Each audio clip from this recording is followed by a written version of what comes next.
Hello everyone, Diesel Tech JB back here with the 5.3. I haven't forgotten about it.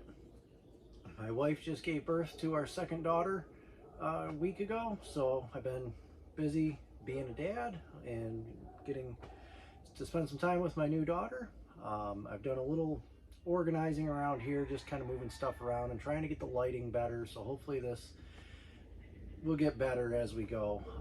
But the main point of this video is I plan on doing the disassembly of the engine down to the basic long block with the intake and everything on it. I want to get the harnesses and everything off because we're going to do a video later of grafting that and tearing out what we don't need.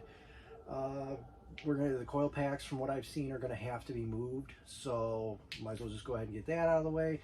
The biggest reason I want to get it down to bare engine is just because of the fact that it's got a layer of grime on it from being in a Suburban for God knows how many miles, and I can't paint over grease, and being that it's going in a boat, it's going to be in a moist environment all the time, so you can't just leave it bare because then it's just going to start to rot. So we're going to do that today. I'm going to strip this thing down. So it's gonna be a pretty straightforward video. There's not gonna be anything that's a big, amazement. I really haven't done anything since the last time that we were together. The last time I put a video up, I think I might have just mounted the engine mount plate just to kind of see where everything was gonna live, and I had the flywheel on it. I think that has since been taken back off because I had to put it on an engine stand and it wouldn't clear with the flywheel on it. The engine mount plate will come back off so I can degrease it.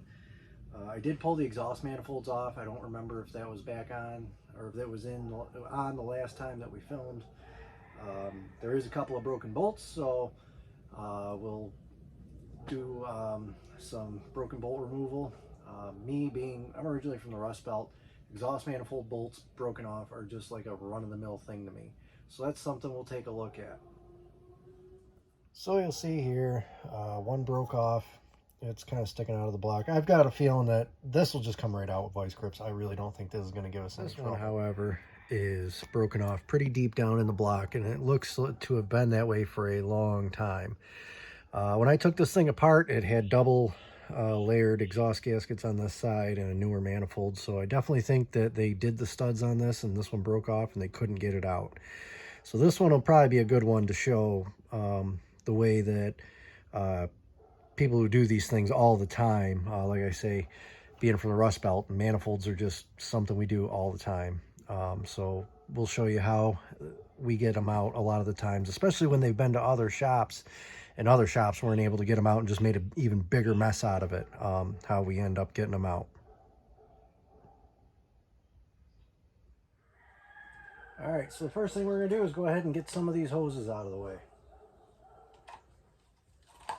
Ordinarily, I would recommend using a pair of channel locks to do this, or I actually have the tool. This has those spring clamps on it, and they make a tool to compress these, and it'll actually hold it locked to make it easier to slide them off.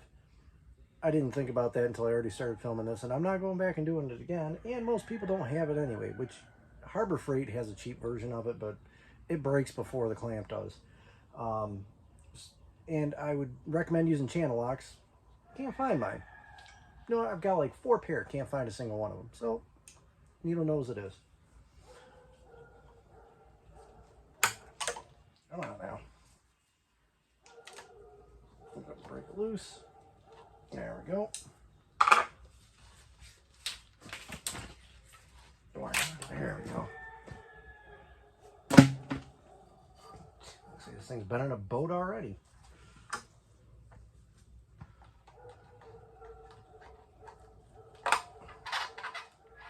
Computer core lines off. I guess I gotta get that one out of the way first. Somebody put the clamp on backwards. Why would we do it right? Oh, garbage.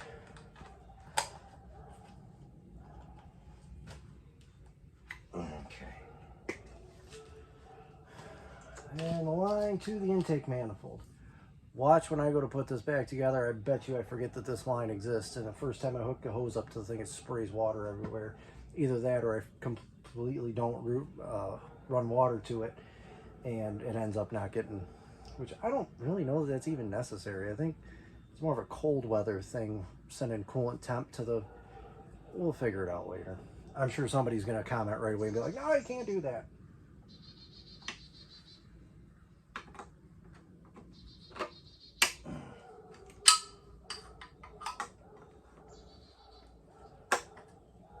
Let's turn. Why do people do this?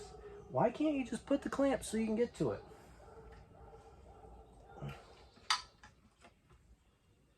There we go. That clamp's actually broken. So this is going to get really fun.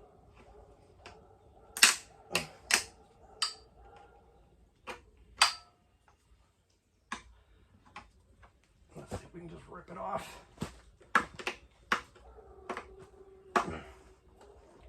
Come on. There we go. Stupid clamps. Okay, hoses are out of the way. We're going to go ahead and pull the belt off. Start working on pulling some of this accessory drive off out of the way.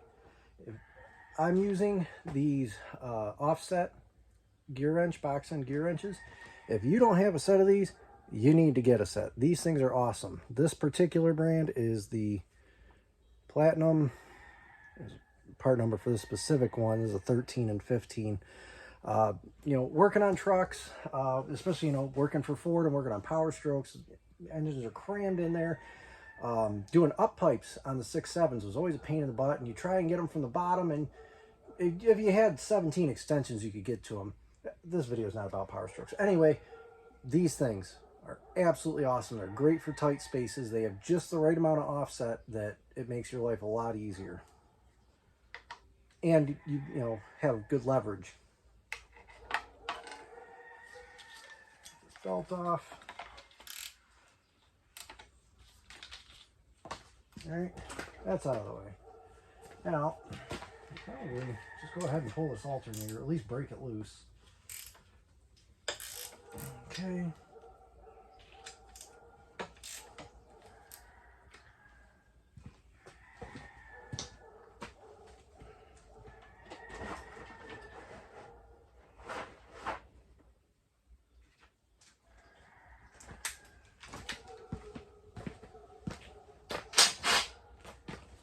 You think I would pay attention to what size socket or wrench I was using. Let's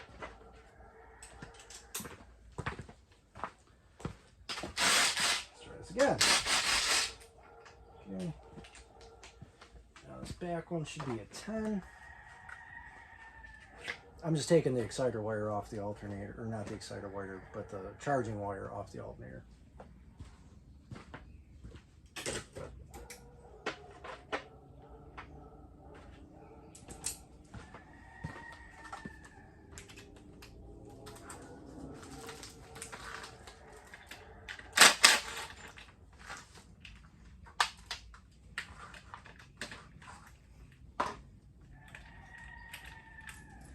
That back on so we can just take a little bit longer to lose the nut, because it's inevitably going to happen. Get off. And this probably won't come out. No. Okay.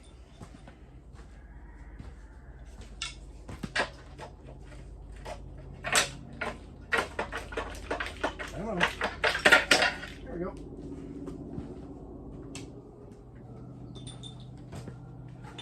Set that in the heat pile.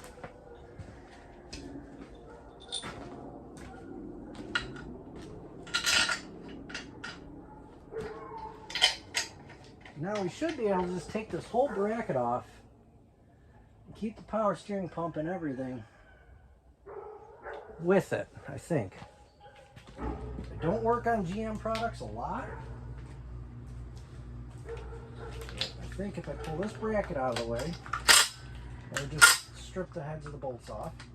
Because, you know, that's how it's got to be. Yeah.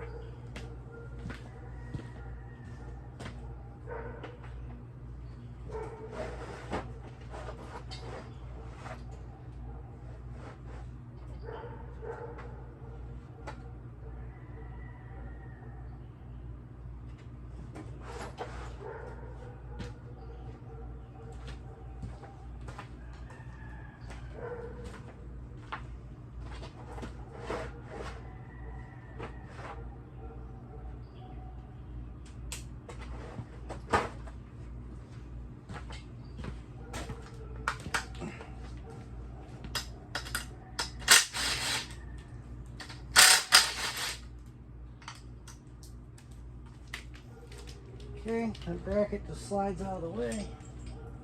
Oh, they ran it down through the... Why would they do that? Oh my God.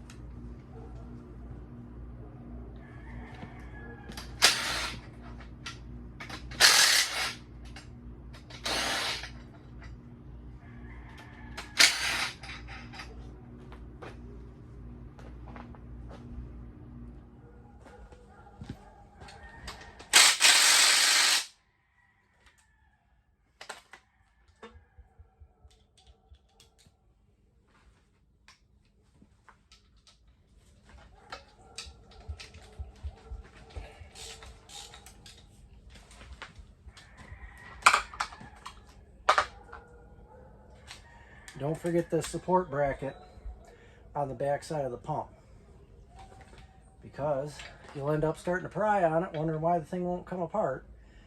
Well, that bolt's still holding it, and you'll just break them out.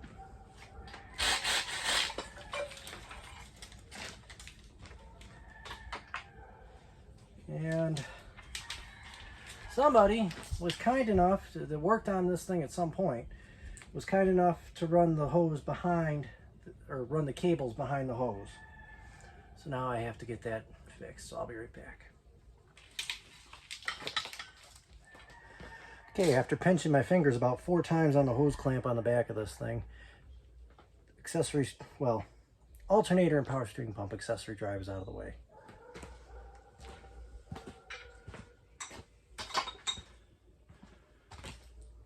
Don't forget to pick up your bolts.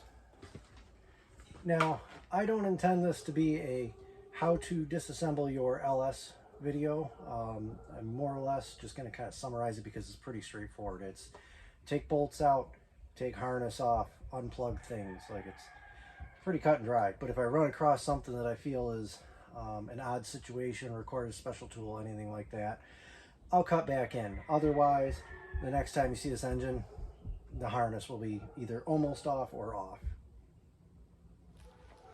And there we have it. All of the LS. It's pretty straightforward, pretty much what I said. Just unplugging things, a couple of bolts. Nothing major, pretty straightforward stuff. Okay, so it looks like next thing is just get the coil packs off, and I'm going to be pretty much done here as far as disassembly.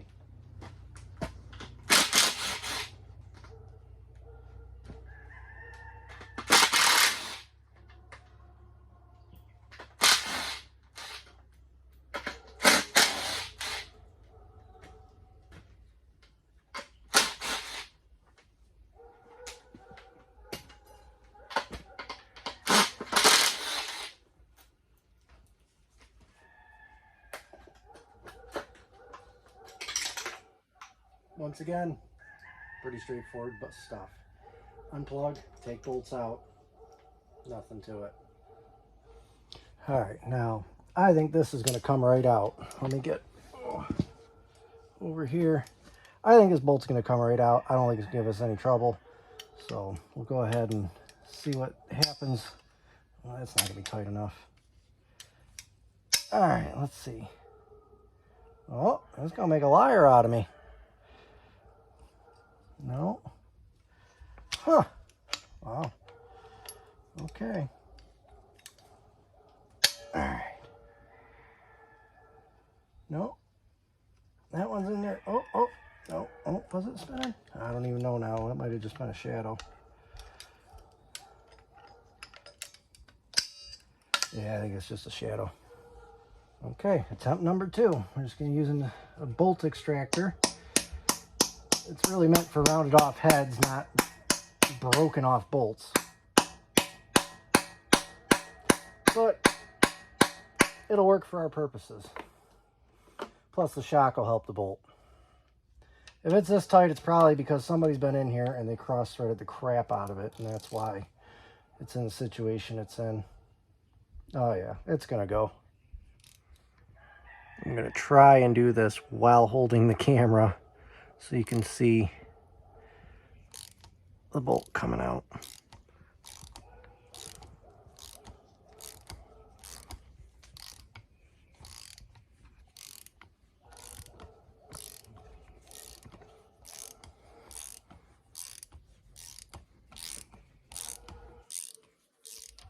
And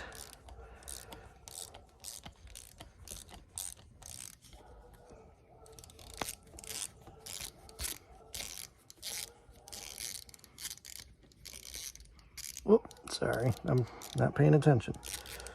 There it is. It's out.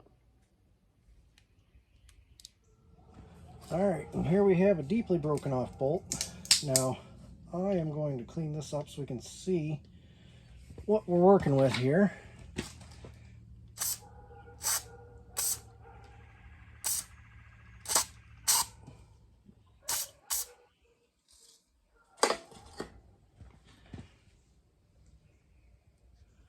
Yeah, that thing's pretty rusty. It's been that way a long time. Somebody broke it off, and it looks like they tried to get it out and made it worse, galled the threads. So, here we go. So the first thing we're going to do is we're going to try and clean up all the area around the bolt as much as we can so that the bolt comes out without getting hung on anything. So all I have here is just a standard deburring bit, nothing special. We're just going to take it.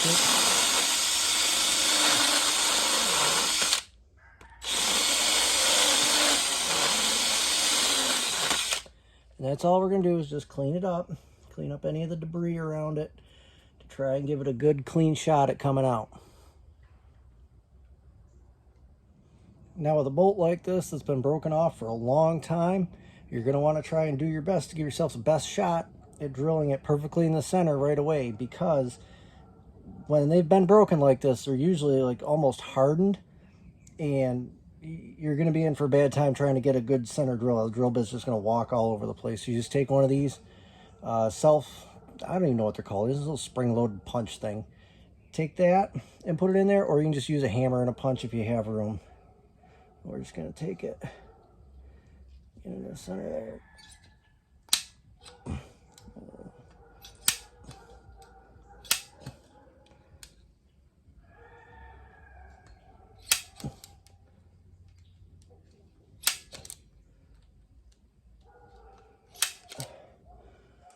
Now we have a little divot that'll hopefully let us start center on this thing. Now we're going to put the drill bit in. Start with a small drill bit.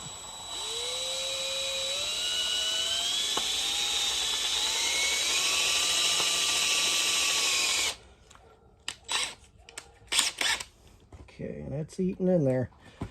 Now we got to try and hold it at the correct angle so we don't go into the block, or the head rather.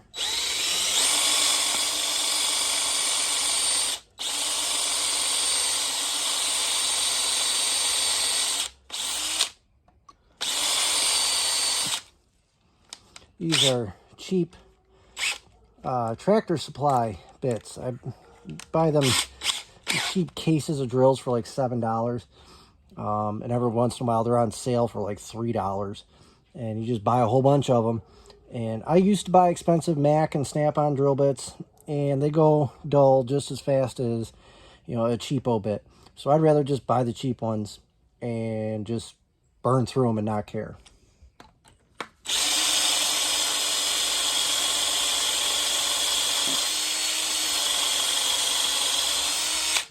Now, I don't think on an LS that the water jacket's back here, but on a Ford, which is what I have experience with, you can actually, on a Triton, you can drill too deep, drill through the stud into the coolant jacket, and then now you've got a whole nother issue.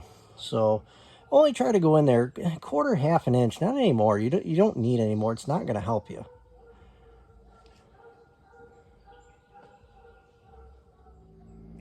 So I just spent 10 minutes looking all over the place trying to find my extractor bits, and I can't find a single one of them. I have no idea where they went. So we're going to try. We'll see if the Allen key trick works. If the Allen key trick works, great. If it doesn't, then this video is going to take a little bit longer because I'm going to have to run to town and get more extractors because I have no idea where they went.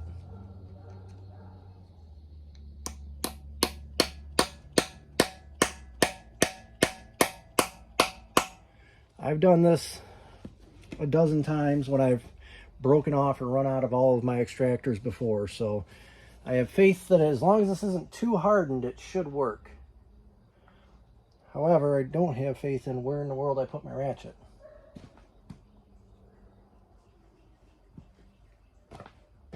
Okay, we found the ratchet. Let's see what happens. I'm going to try and keep my hand out of the way so that you can see without allowing it to slip too much. And so far, it ain't moving. Yeah, not having it. I'm going to break the Allen bit. Okay, try putting a load on it. Shocking it.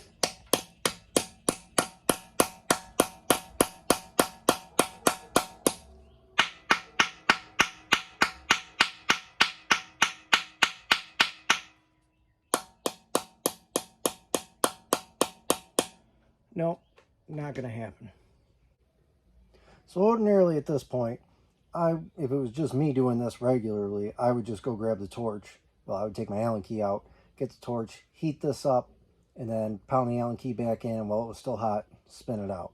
However, I'm trying to do this like an average guy in his driveway who doesn't have a torch handy. I do because I got all kinds of stuff. I'm a diesel tech, but I'm trying to do this like the guy in the driveway would do. So we're going to try another option that has worked in the past, and we still may end up having to go to the torch. And if we do, I mean, it's not a big deal. You can go to Harbor Freight, Lowe's, any of them, and get a little MAP gas torch, and it'll do the same thing. It'll just take a little bit longer than an oxyacetylene torch, which is what I have.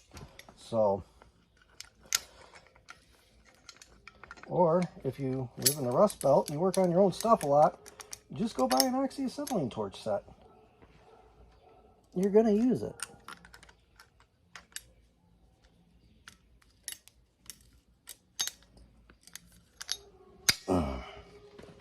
Alright. Come on.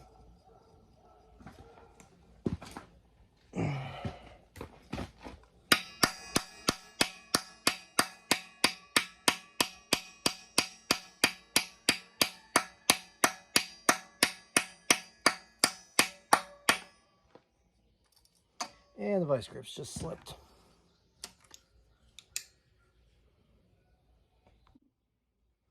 Okay, so I gotta be honest here. I thought I was filming. I accidentally didn't hit record. But I'm gonna do this like the bolt was breaking loose, because this is how I got the bolt loose.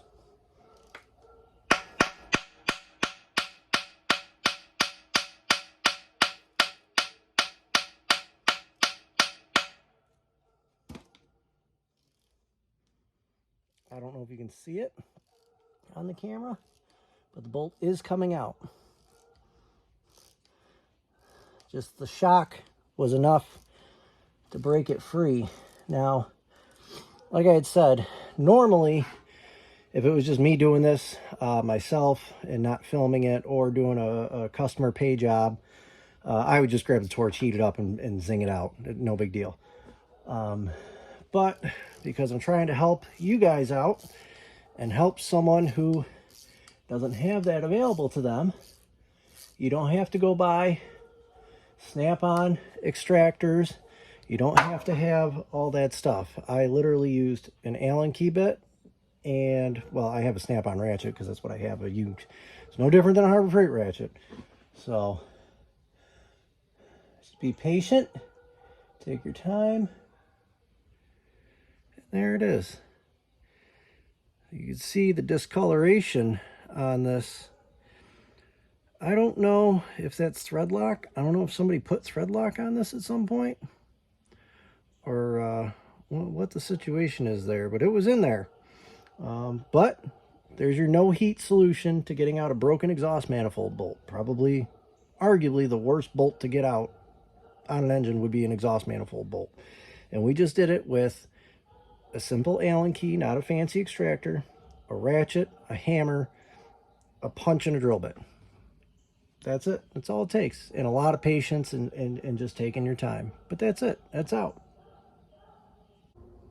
Okay, so what's next for this thing? Well, we've got it disassembled. We've got the engine harness off and out of the way. We've got the accessory drive off. We've got the broken bolts out.